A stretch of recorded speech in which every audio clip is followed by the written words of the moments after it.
Guys, ngeri banget ini guys. Banyak orang yang gak percaya ya kalau bangsa Indonesia itu adalah manusia yang paling gampang dicuci otaknya. Dan herannya mulai dari oligarki dalam negeri, ormas dalam negeri, sampai negara asing pun berlomba-lomba untuk mencuci otak bangsa Indonesia. Nah teman-teman tahu gak sih? Hari ini gue bakal ngebuktikan sama kalian betapa gampangnya mencuci otak bangsa Indonesia. Dan program cuci otak itu sudah berjalan selama berpuluh-puluh tahun tanpa kalian sadari. Bahkan lu malah kesenengan bro dicuci otak. Kok bisa ya? Kalau penasaran jangan di skip video ini. Let's check this out.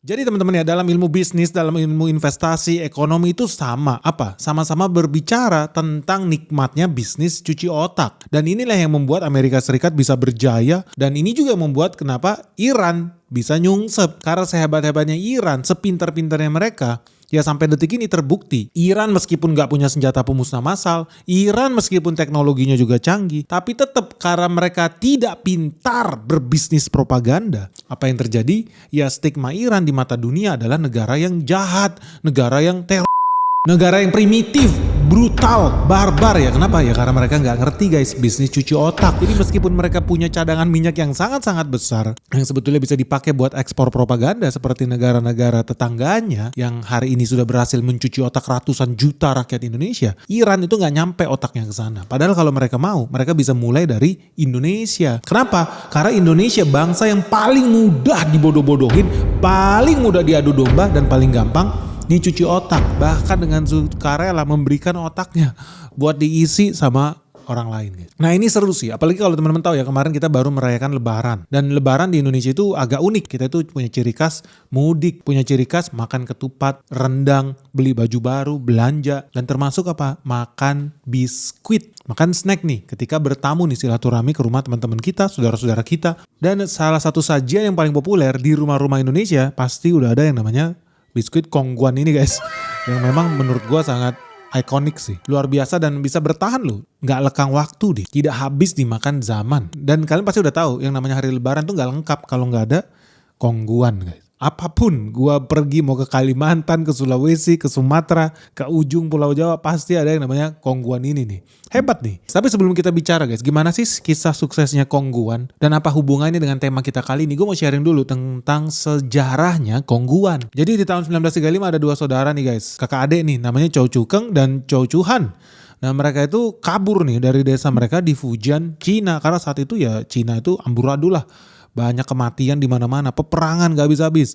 Dan akhirnya dua remaja ini masih bocil guys, memutuskan untuk kabur ke Singapura. Di sana mereka kerja jadi kuli di pabrik biskuit lokal yang ada di Singapura. Tapi sayang seribu sayang ya, mereka udah punya jiwa merantau, pergi ke Singapura.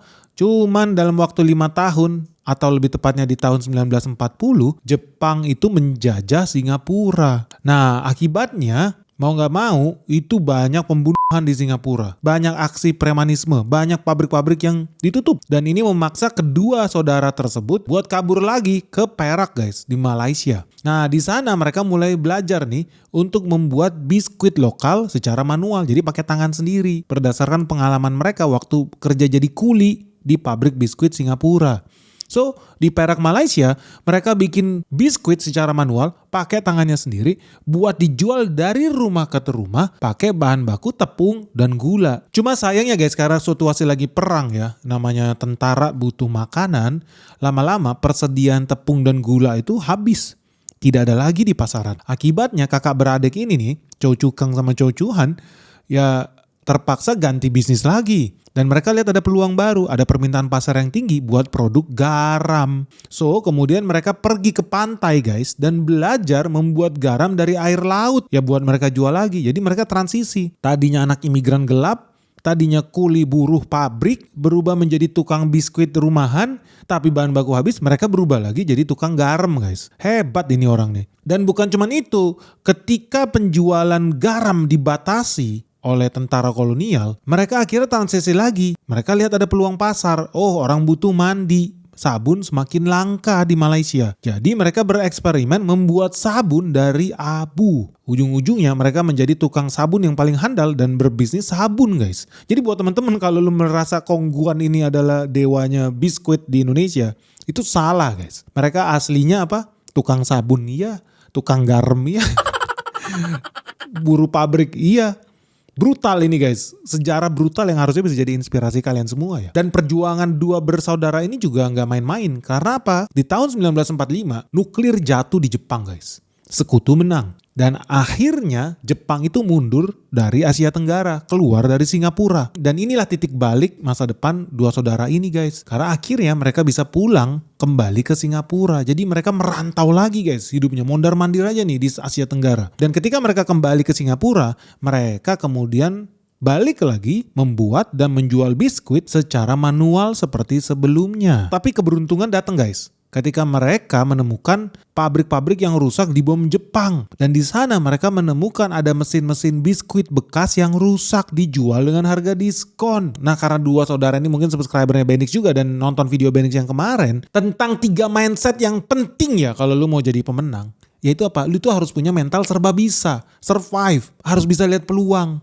Dan ini yang tidak dilihat oleh orang lain. Ketika orang lain banyak ketakutan melihat kota-kota dibakar, dijarah, pabrik-pabrik dibom, kakak beradik ini, Chow Chu Kang dan Chow Chu Han, mereka malah melihat apa? Opportunity. Mereka melihat pabrik-pabrik yang rusak, masih ada mesin-mesin yang bisa dipakai. Dan karena mereka kreatif, mereka melihat peluang, mentalitasnya serba bisa. Ya lu bayangin, begitu melihat ada mesin rusak, dijual murah, apa yang dia lakukan? Mereka beli, dibikin jadi mesin biskuit yang bagus guys. So karena mereka punya kreativitas yang tinggi, mereka bisa memperbaikinya sendiri.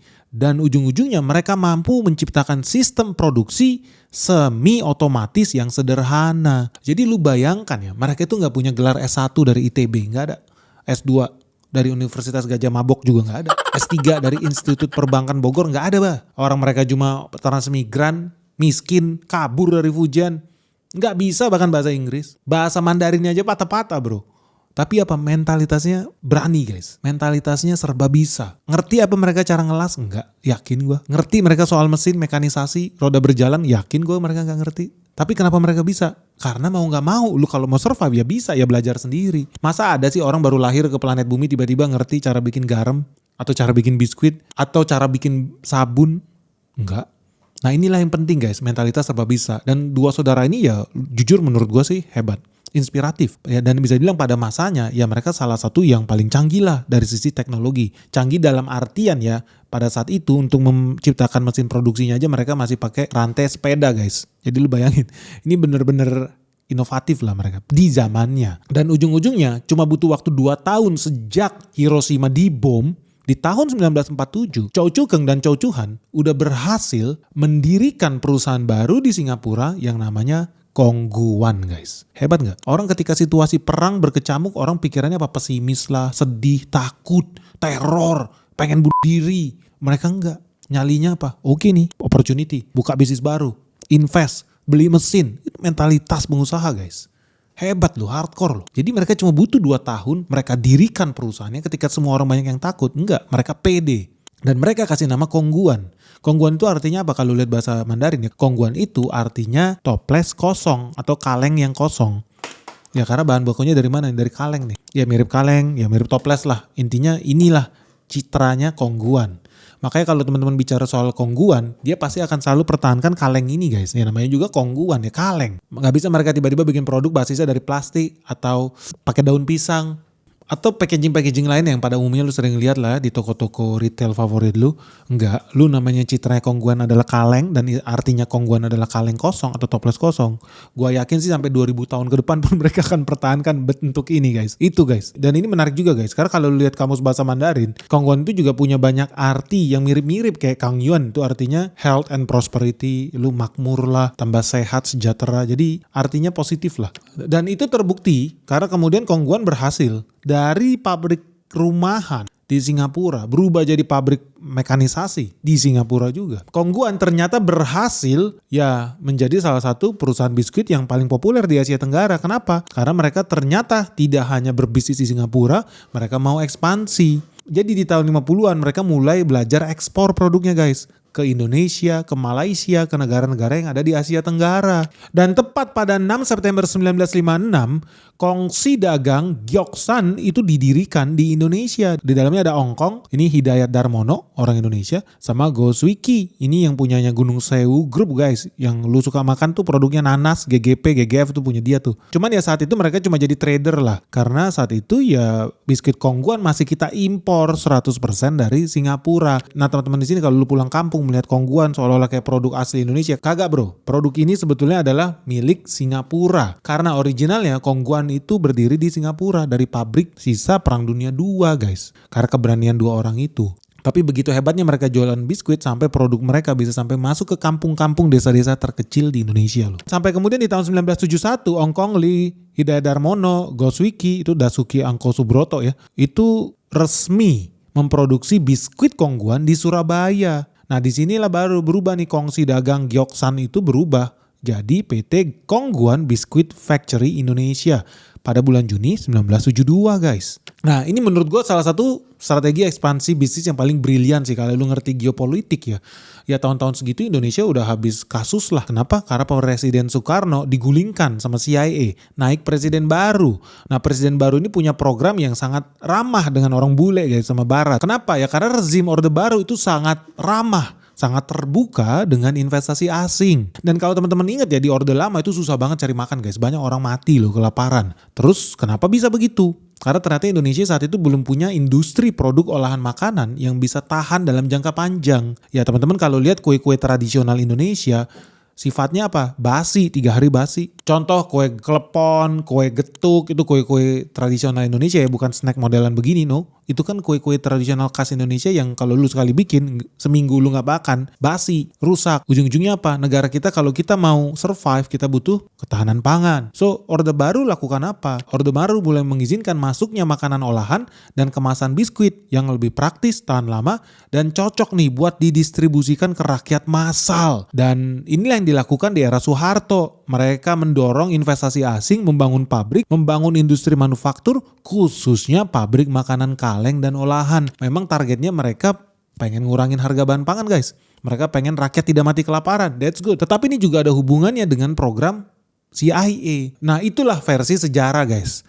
Yang lu baca di buku anak SD lu ya. Tapi kan kita Benix ada versinya sendiri. Kita versi yang paling benar. Kenapa mendadak tiba-tiba di tahun 1970 itu banyak pabrik-pabrik kaleng, khususnya makanan sarden, kornet, daging maling, kaleng-kaleng pengalengan makanan termasuk Kongguan ini sebetulnya ya ada hubungan juga dengan ya krisis ekonomi yang terjadi di Amerika Serikat. Teman-teman tahu nggak di Amerika Serikat itu di tahun 1969 mereka itu terjadi oversupply gandum besar-besaran di Amerika Serikat. Banyak demonstrasi massal di sana, harga gandum jatuh ke titik terendah. Banyak petani menangis. Nah, negara-negara kayak Indonesia ini yang hobinya beranak, tugas kita apa? Memperkaya rakyat Amerika Serikat. So, apa yang dilakukan oleh CIA? Mereka mengidentifikasi negara-negara mana yang cocok dijadikan budak produk-produk made in Amerika Serikat. Dan kalau teman-teman sadar, ini salah satu program propaganda yang paling bagus menurut gua dari CIA. Apa yang dia lakukan? Mereka mengidentifikasi ya di Indonesia tadi gue bilang, sadar atau lu tidak sadar. Mereka mengidentifikasi bahkan lebih awal sadar dibanding orang Indonesia. Lu mungkin merasa ini adalah makanan khas lebaran, tradisi Indonesia, tradisi kampung-kampung desa di Indonesia. Tapi percaya gak lu? Ini semua terjadi baru di tahun 1970.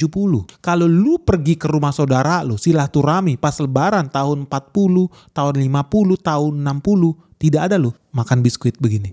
Kenapa? Lu pernah sadar gak sih? Biskuit yang ada di hadapan lu ini, bahan bakunya apa? Bahan bakunya adalah tepung terigu. Tepung terigu terbuat dari apa? Tanaman gandum. Tanaman gandum adalah tanaman subtropis. Tidak bisa tumbuh di negara Indonesia guys.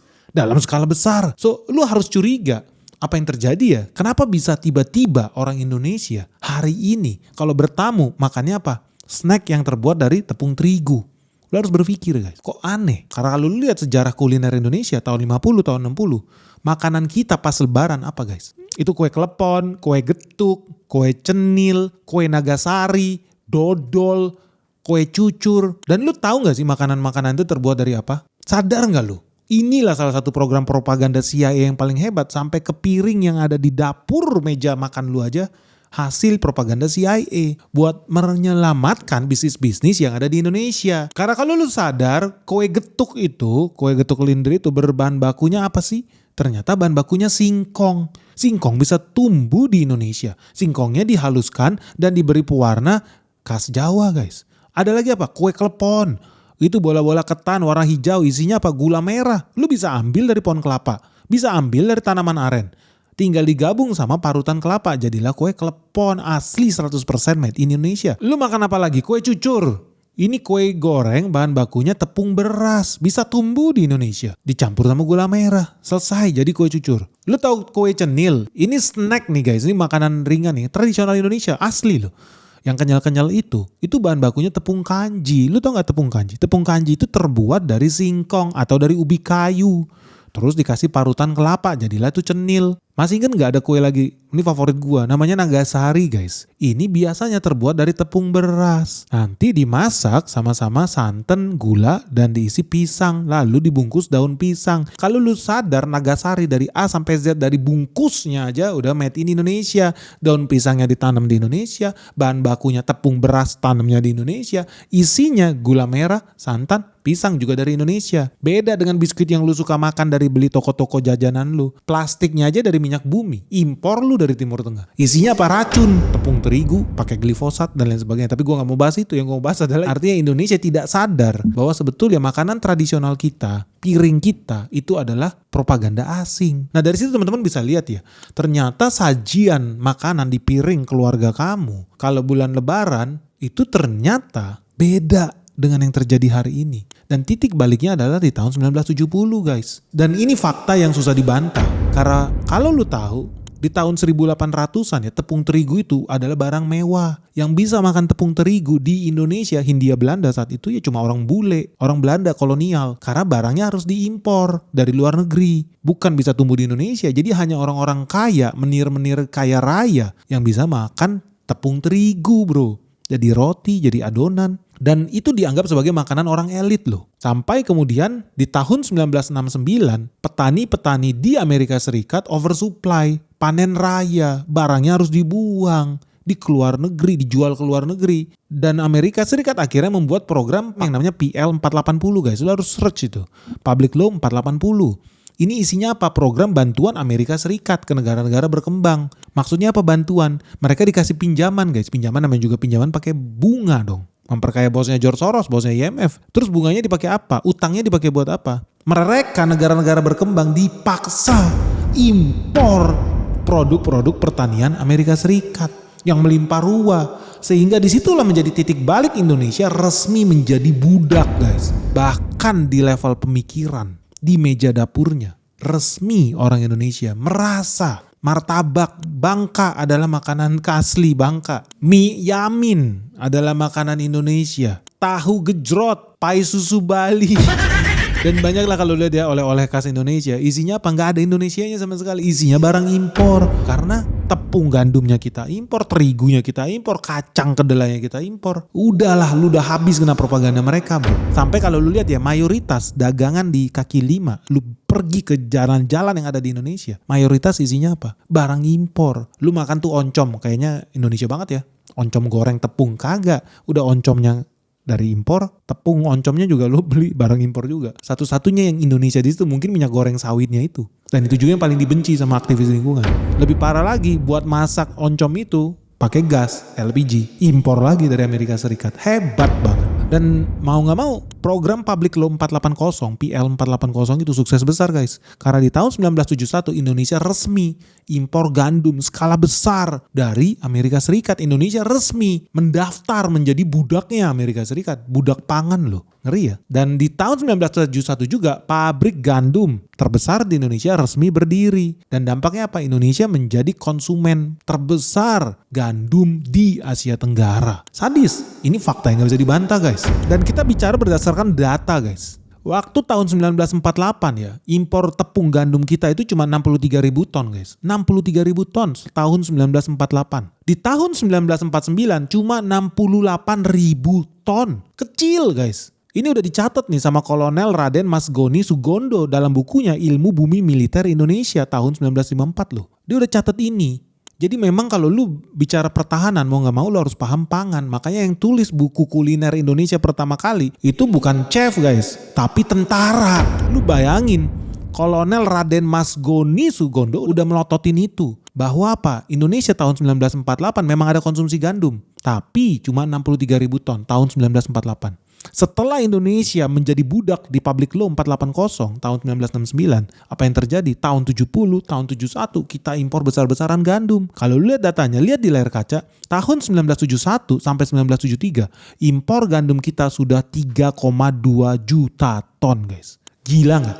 Waktu Kolonel Raden Mas Sugondo tulis buku Ilmu Bumi Militer Nusantara kita tahun 1948, cuma 60.000 ton impor gandum kita. Begitu kita tanda tangan sama CIA, apa yang terjadi? Naik jadi 3 juta ton guys. Gila gak? Dari 60.000 ton ke 3 juta ton. So itu yang namanya geopolitik guys. Dalam dunia ekonomi, dalam dunia pertanian itu semua terjadi propaganda itu. Makanya lu gak usah heran juga. Beriring berjalannya waktu, ya Indonesia makin lupa dengan masa lalunya. Dengan budayanya sendiri. Dengan makanannya sendiri pun mereka udah pikun guys. Dan lebih hebat lagi nih pengusaha-pengusaha snack, kuliner segala macam. Mereka juga melihat, oh orang Indonesia sudah merasa biskuit itu makanan khas Indonesia. Roti, martabak, bakwan jagung makanan khas Indonesia. Pastel makanan khas Indonesia. Kue cubit makanan khas Indonesia. Padahal enggak guys. Dari strukturnya aja lu harus lihat bahan bakunya 100% impor. Gimana bisa dibilang makanan khas Indonesia? Tapi orang gak sadar. Dan pengusaha-pengusaha kuliner yang handal dan mereka sudah melihat orang Indonesia bersedia dicuci otaknya sendiri. Apa yang mereka lakukan? Mereka top up. Kenapa? Karena mereka pinter. Lihat data. Data apa? Data bahwa budaya Indonesia itu sangat mudah disusupi oleh agenda asing guys. Ini cerdas. Dan salah satu metode yang paling gampang untuk melakukan program cuci otak massal yaitu apa? Menggunakan media massa. Namanya aja udah media massa. Fungsinya apa? Cuci otak massa guys, secara masif. Dan ini yang dilakukan oleh brand-brand biskuit yang paham tentang metodologi ini. Dan mereka pinter karena mereka tidak melakukan promosi secara serampangan. Enggak, mereka menggunakan metode propaganda Jepang. Bagaimana Jepang bisa melakukan manipulasi terhadap rakyatnya sendiri demi kepentingan Amerika Serikat. Maksudnya apa nih? Sebelum gue bahas soal Kongguan, gue mau bahas situasi di Jepang guys. Teman-teman tahu nggak? Salah satu program propaganda yang paling bagus juga terjadi di Jepang. Hari-hari ini kalau pergi ke Jepang pas bulan Desember, lu tahu orang itu pada ngantri di KFC guys, Kentucky Fried Chicken. Gue sendiri saksikan pas Natalan ke Jepang, kok ada antrian panjang sampai ke trotoar. Apakah mereka ngantri sembako? Apa mereka mau perpanjang SIM? Ternyata enggak guys. Mereka ngantri panjang sampai ke trotoar karena mau beli Kentucky Fried Chicken, ayam goreng itu. Kenapa bisa begitu? Karena ternyata di Jepang ada budaya yang namanya kurisumasu niwa Kentucky. Artinya Kentucky for Christmas. Kalau lagi bulan Desember mau Christmas, perayaan Natal, lu harus dan wajib makan Kentucky. Dan ini yang diajarkan oleh tentara Amerika Serikat ketika mereka masuk ke Jepang. Apa? Ternyata mereka disiram oleh propaganda kalau setiap bulan Desember Natal orang Barat yang dianggap sebagai kebudayaan paling tinggi, paling gaya, gengsi, hebat. Budaya orang Barat harus dikopi sama orang Jepang. Budaya orang Barat setiap bulan Desember adalah makan KFC guys. Bener atau enggak? Enggak lah. Gila aja lu. Tapi itu yang dicuci ke orang Jepang. Dan akhirnya tercuci otaklah rakyat-rakyat Jepang itu bahwa setiap bulan Desember lu wajib jadi budak Amerika. Enggak, maksud gue setiap bulan Desember lu wajib makan Kentucky bro. Lu wajib makan KFC. Dan propaganda ini sudah menjadi budaya di sana. Lu bayangkan. Sudah menjadi budaya di orang Jepang selama berpuluh-puluh tahun. Makanya gak usah heran. Penjualan terbesar KFC di Jepang itu bukan bulan Maret, bukan bulan Juli. Tapi penjualan terbesar Kentucky Fried Chicken di Jepang adalah ketika bulan Desember, ketika Christmas. Penjualan mereka bisa sampai 630 miliar hanya dalam 3 hari guys. Jadi dalam 3 hari perayaan Natal 23, 24, 25 Desember, penjualan mereka bisa sampai 630 miliar. Itu setengah triliun lebih loh. Gila gak? Dan itu udah jadi hal yang umum. Lu harus buktikan kebenaran omongan gue. Pergi lu ke Jepang tanggal 23 Desember. Lu bakal melihat orang-orang itu yang dicucuk hidungnya seperti kerbau. Tidak sadar dirinya dimanipulasi. Mereka berlomba-lomba memperkaya perusahaan Amerika Serikat. Di luar kesadaran mereka guys. Suka gak suka bisnis propaganda. Berlaku di dunia politik. Berlaku di dunia militer. Berlaku juga di dunia bisnis. Dan ini yang dilakukan oleh perusahaan-perusahaan snack. Makanan ringan di Indonesia. Begitu yahut propagandanya. Kalau lu lihat peredaran bisnis tepung terigu dalam wujud biskuit di bulan Ramadan itu meningkat tinggi. Omset mereka bisa naik 300% lebih banyak dibandingkan yang seharusnya. Hari-hari normal. Contoh nih, berdasarkan data ya, Kongguan aja mencatat kenaikan penjualan itu sampai 330% selama Ramadan. Ini di tahun 2024. Dari sini lu bisa tahu ya, salah satu brand biskuit Indonesia pertumbuhan tertingginya ternyata sama seperti orang Jepang. Cuma kalau orang Jepang di bulan Desember, kalau di Indonesia di bulan Ramadan. Nah, ini bukan cuma Kongguan yang menikmati guys. Kondisi serupa juga dialami oleh Roma. Mereka tumbuh 138% selama Ramadan 2024. Dan menurut survei dari Good Stats ya, ini hasil survei membuktikan, apa sih kue-kue pabrikan yang disajikan pada saat Idul Fitri? Ada Oreo? Ada, tapi cuma 10,2%. Ada Nissin? Ada, tapi cuma 12%. Astor? Cuma 5,2%. Tenggo 14,5%. Tapi Kongguan berdiri dengan mantapnya guys di 46%. Hebat banget ini Kongguan ini. Gila gak lo? Makanya lu jangan kaget kalau iklan-iklan makanan itu ya mau sirup lah, sarung lah, sampai termasuk spesifik nih gue ngomong biskuit ini ya keluarnya mereka tahu hari-hari mendekati Ramadan. Kok bisa tahu banget ya mereka budayanya Indonesia?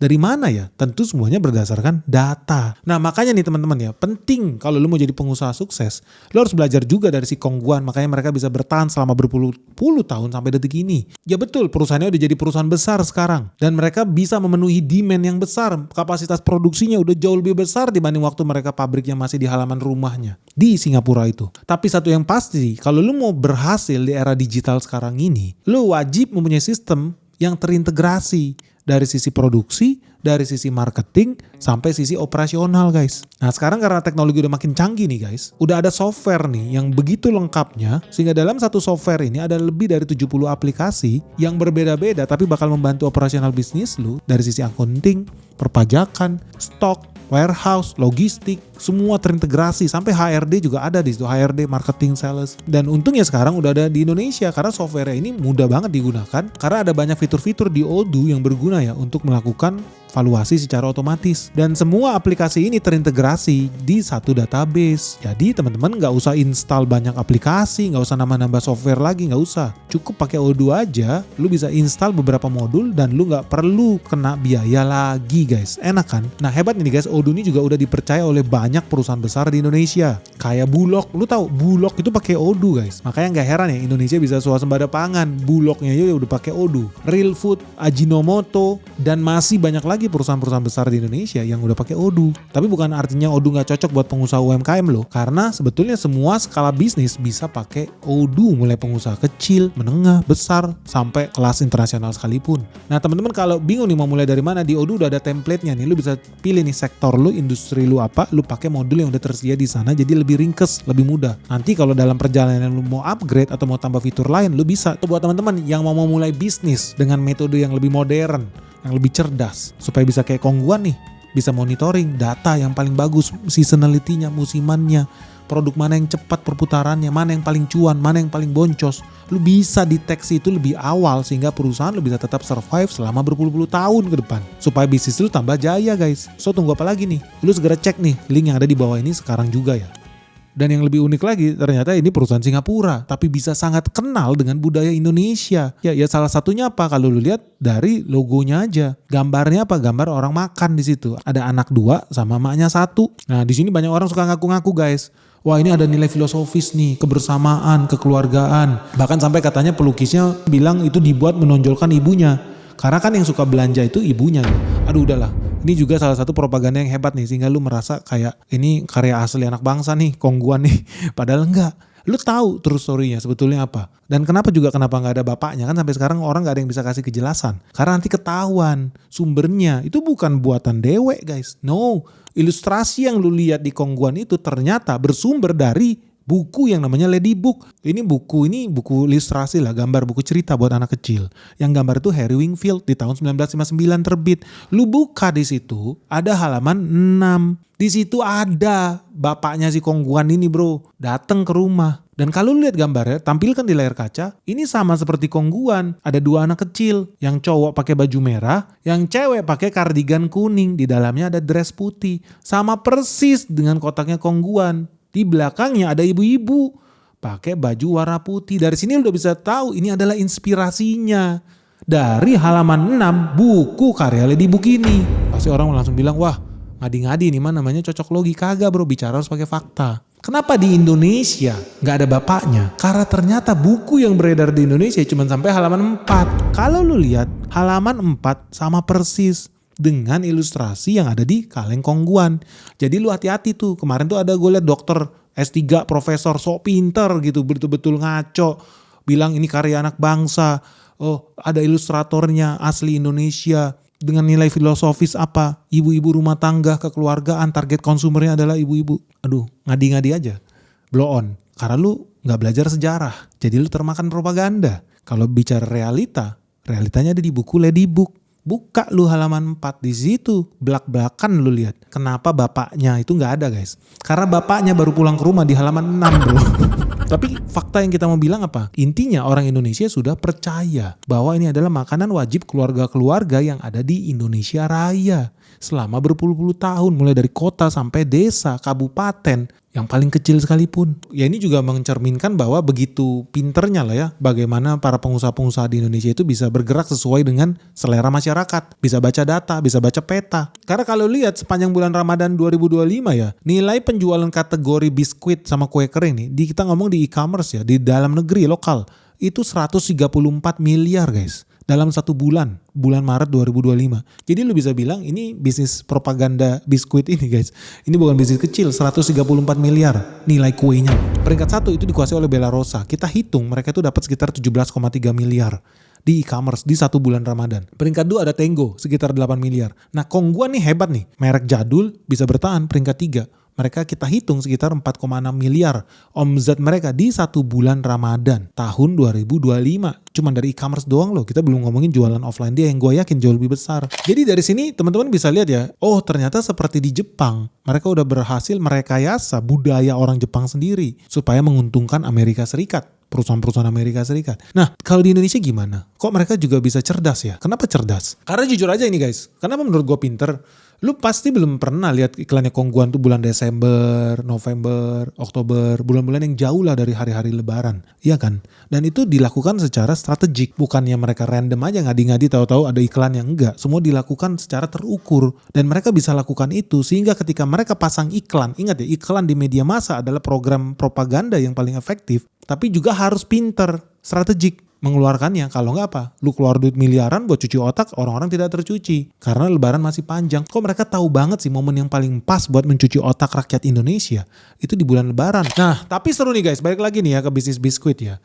Ini kabar baik karena memang kayak Kongguan ini menciptakan banyak lapangan kerja. Ya betul, ribuan orang bekerja di sini dan mau nggak mau ada transfer teknologi juga. Orang Indonesia jadi paham gimana caranya dapat diabetes, gimana caranya memproduksi biskuit yang manis, yang gurih, yang enak. Ya ujung-ujungnya kan jadi banyak juga loh perusahaan lokal Indonesia yang memproduksi biskuit dan belajar dari Kongguan ini. Nah tapi ada juga konsekuensinya. Apa? Teman-teman tahu Indonesia ini sekarang lagi dalam situasi sulit karena petrodolar. Kita beli minyak pakai dolar, menggadaikan rupiah. Dan impor minyak kita sangat tinggi sekali. Ujung-ujungnya apa? Rupiah bakal semakin melemah. Nah salah satu hal yang kita juga banyak impor dalam bentuk dolar juga selain minyak itu adalah apa? Tepung terigu. Kalau makin banyak perusahaan-perusahaan biskuit nih yang laku dan berhasil mencuci otak jutaan rakyat Indonesia, apakah kabar baik bagi masa depan orang Indonesia? Secara makro belum tentu. Karena bahan baku biskuit-biskuit yang ada di Indonesia mayoritas adalah tepung terigu. Tepung terigu terbuat dari gandum. Gandum adalah tanaman subtropis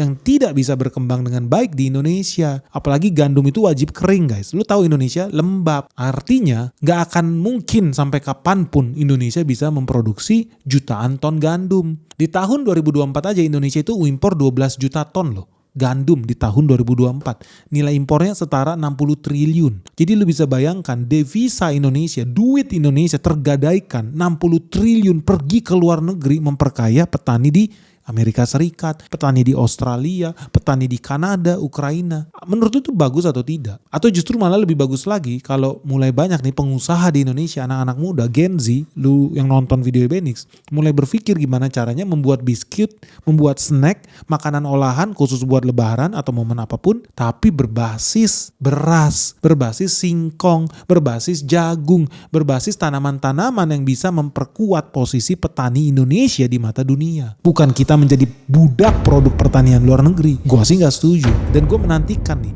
masa di mana Benix bisa mempromosikan biskuit asli hasil bumi Indonesia guys. So teman-teman setuju gak sih kalau anak-anak muda Indonesia mulai belajar bisnis, bikin pabrik, mulai dari skala kecil rumahan, bikin snack, tapi yang berbasis makanan Indonesia. Dan gue mau sharing, ini cuannya bukan cuan yang kecil, ini cuan yang sangat besar. Semoga lu bisa terinspirasi. Kalau lu tahu ya, buat bikin biskuit seperti ini, bahan bakunya nih gue baca ini, paling utama itu tepung terigu, gula, dan minyak sawit. Tepung terigu aja itu bisa sampai 52% dari satu kaleng ini guys. 52% isinya tepung terigu. Satu kaleng kongguan ini beratnya 1600 gram guys. Jadi lu bayangkan kalau sekitar 52%-nya adalah tepung terigu, tepung gandum, berarti ada 832 gram tepung di sini. Lu tahu nggak sih harga tepung terigu itu 5 juta rupiah guys buat 1 ton. Artinya per kilonya harganya cuma 5.000 perak guys. 1 kilo tepung terigu itu harganya cuma 5.000 perak. Tapi begitu lu rubah tepung terigu menjadi biskuit tepung terigu, ini berubah menjadi 130.000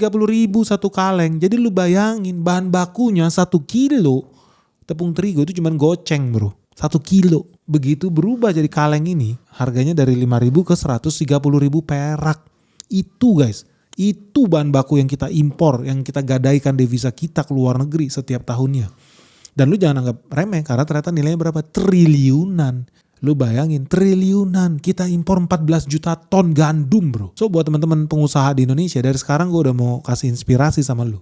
Bisa nggak bikin biskuit snack asli Indonesia pakai bahan baku asli Indonesia? Kita punya tepung maizena, kita punya tepung singkong, kita punya tepung mokaf, kita punya tepung beras, kita punya tepung ketela, masih banyak tepung kanji dan lain sebagainya. Bisa nggak sih sebetulnya kita bikin produk biskuit asli khas Indonesia? Gue mau challenge nih buat teman-teman. Coba dong lu bikin. Biar next time kita bakal taruh di sebelah sini nih. Biskuit asli Indonesia banget. Karena Indonesia udah swasembada pangan. Jangan sampai beras kita ekspor ke Malaysia. Karena Malaysia ngemis-ngemis ya buat makan beras kita. Dengan harga murah. Karena beras kalau diekspor nilainya paling berapa sih? 20.000 sekilo. Idih, mendingan kita rubah jadi makanan kaleng. Bisa 200.000 sekilo. Bener nggak? Bisa datengin devisa buat bangsa Indonesia dan memperkaya petani Indonesia, bukan petani Amerika Serikat, bukan petani Australia. Nah ini strategik guys, dan ini penting buat teman-teman mulai berpikir kalau lu lulus nanti dari kuliah. Cobalah lu berpikir gimana caranya kita bisa mengganti bahan-bahan impor ini yang selama ini udah berhasil membuat orang Indonesia merasa itu adalah produk asli Indonesia. Faktanya ternyata bahan bakunya impor guys. Dan semakin banyak Indonesia impor, semakin parah krisis di Hormuz. Jangan kaget kalau lu gak siap, ujung-ujungnya apa? Lu sibuk memperkaya petani luar negeri, ujung-ujungnya rupiah semakin melemah, dan ujung-ujungnya bakal terjadi inflasi pangan di Indonesia. Jangan sampai itu kejadian guys. Dan kita memang penting banget mendukung swasembada pangan di Indonesia. Nah kalau teman-teman gimana? Menurut lu?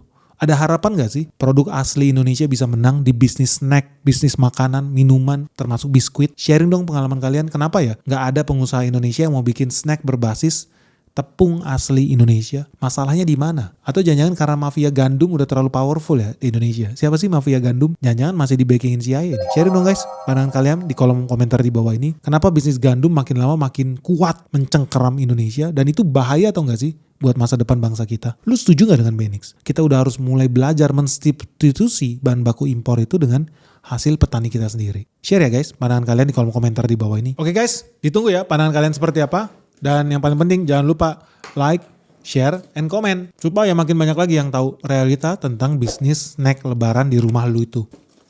Wah, emang enak sih. Monggo. Semoga video kita bermanfaat. Salam cuan. Bye-bye.